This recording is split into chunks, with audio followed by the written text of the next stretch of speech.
பாஷா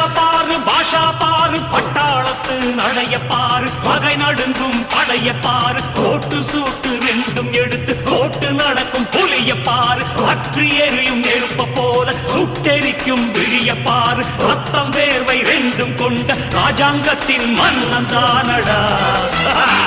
இவன் பேருக்குள்ளே காந்தம் உண்டு உண்மைதானடா இவன் பேருக்குள்ளே காந்தம்